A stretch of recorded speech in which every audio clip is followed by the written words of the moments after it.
আমার সকল প্রিয় ছাত্রছাত্রীকে জানাই আমার চ্যানেলের তরফ থেকে স্বাগতম। স্টুডেন্ট, দেখো আজকে আমি আলোচনা করব যারা রয়েছে তোমরা নর্থ বেঙ্গল ইউনিভার্সিটির আন্ডারে ফার্স্ট সেমিস্টারের স্টুডেন্ট, অবশ্যই নিপ সিলেবাস তোমাদের যাদের সোসিওলজি রয়েছে, যারা ব্যাক পেপার রয়েছে এবং যারা ফ্রেশার্স রয়েছে প্রত্যেকের জন্য আজকের এই ভিডিওটি অতি গুরুত্বপূর্ণ। একটু ধৈর্য সহকারে ভিডিওটি দেখো, বুঝতে পারবে কোন কোন প্রশ্নগুলি অতি গুরুত্বপূর্ণ সহকারে পড়তে হচ্ছে না পড়তে হচ্ছে সবটা আলোচনা করব। বাংলা ইংলিশ দুটোতেই আলোচনা করবো, একটু দেখে নাও। দেখো তোমাদের মেন টপিকটার নাম কি হলো? পরিবেশের সমাজবিজ্ঞান। ঠিক আছে, তো এই পরিবেশের সমাজবিজ্ঞানের মধ্যে আমাদের কি কি পড়তে হবে, 12 কোনটা পড়তে হবে, 6 কি পড়তে হবে, 3 কি পড়তে হবে, সবটা আলোচনা করছি, দেখে নাও। 12 জন্য অতি গুরুত্বপূর্ণ প্রশ্ন, পরিবেশগত সমাজবিজ্ঞানের যে উত্থান বা উৎপত্তি, এর উৎপত্তি কিভাবে হয় সবটা আমরা জানব। তারপর প্রকৃতি এবং পরিধি, এই দুটোর মধ্যে একটি আসার সম্ভাবনা রয়েছে। যদি তোমাদের একবার প্রকৃতি এসে থাকে এবার পরিধি আসবে, যদি পরিধি এসে থাকে তাহলে এবার প্রকৃতি আসবে। ঠিক আছে, তো সেই হিসেবে পড়ো। এবং তোমাদের ইউনিট 2 থেকে আমি 12 যে প্রশ্নগুলি দিব সেটা হলো পরিবেশগত সমস্যা। এই পরিবেশগত কী কী সমস্যা আমাদের সম্মুখীন হয়, এই 6-এর জন্য পড়বে। 12-র জন্য দেখে যাও, সেখানে তুমি শর্ট করে লিখতে পারবে। ঠিক আছে, কোনো কোনো সময়তে কী করে 12-গুলো 6 দিয়ে দেয়, 6-গুলো 12 দিয়ে দেয়, এটা হতেই পারে। তো জনসংখ্যা বিস্ফোরণ, তাহলে আমরা ইংলিশে কী বলবো এটাকে? Population explosion. ঠিক আছে, তারপরে কি? বন উজাড়, ডিফরেস্টেশন। ঠিক আছে, দূষণ অর্থাৎ পলিউশন, আমরা পলিউশন পড়বো 6-এর জন্য।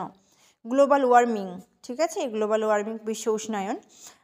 বাঁধ এবং স্থানচ্যুতি পড়বে, এটা আসার সম্ভাবনা প্রবল রয়েছে। Dams and displacement, very very very important প্রশ্ন 6-এর জন্য।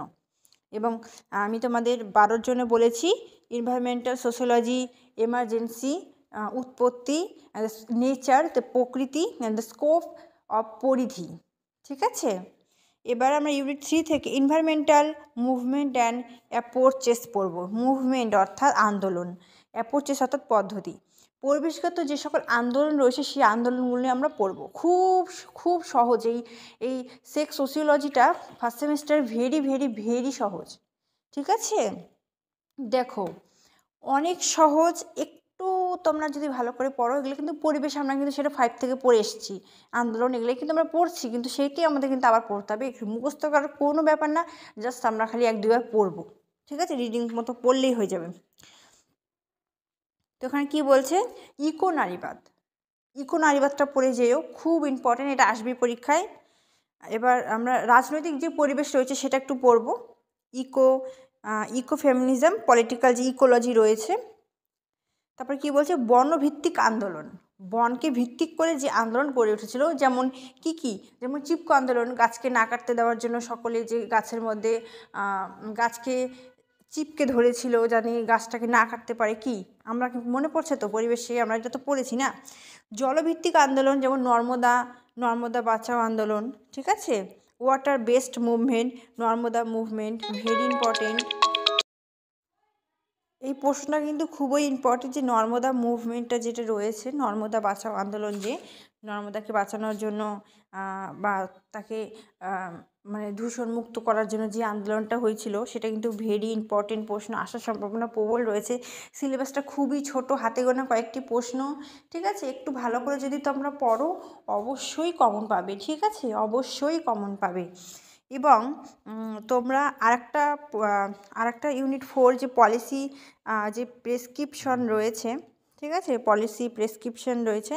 তো এনভায়রনমেন্টাল, পরিবেশগত যে নীতি রয়েছে, পরিবেশগত কিছু নীতি রয়েছে, সেই নীতিগুলি কিন্তু অতি গুরুত্বপূর্ণ সহকারে পড়তে হবে। এবং এর যে প্রোগ্রাম, ঠিক আছে, এর যে প্রোগ্রাম রয়েছে সেটা আমাদের কিন্তু পড়তে হবে। রিওর ঘোষণা পড়তে হবে, রিও কী ঘোষণা করেছে, তার মধ্যে কি আছে, সামাজিক কী দিক ছিল, অর্থনৈতিক। তো এই প্রশ্নগুলি কিন্তু অতি গুরুত্বপূর্ণ রয়েছে, পড়বে। হ্যাঁ, বন উজাড় রক্ষা, ঠিক আছে, ডিফরেস্টেশন যে প্রোটেকশনের যে বিষয়টা সেটা পড়বে। 3 মার্কের জন্য আমরা পড়বো এনভায়রনমেন্টাল সোসিওলজি কাকে বলে, অর্থাৎ পরিবেশগত সমাজবিজ্ঞান কী, জনসংখ্যা বিস্ফোরণ কী, মানে এটাতে তোমাদের সংজ্ঞাটা বেশিরভাগ আসবে। ঠিক আছে, সংখ্যাগুলো আসবে। তো আশা করছি 6 এবং 12-এর জন্য পরে সেখান থেকে 3 পেয়ে যাবে অলরেডি। তো আশা করছি ভিডিওটি ভালো লেগেছে। ভিডিওটি ভালো লাগলে লাইক করো, বন্ধুদের সাথে শেয়ার করো। অন্য কোন সাবজেক্টের সাজেশন চাও সেটাও কমেন্ট করে জানাও। Thanks for watching. After all, thank you সকলকে।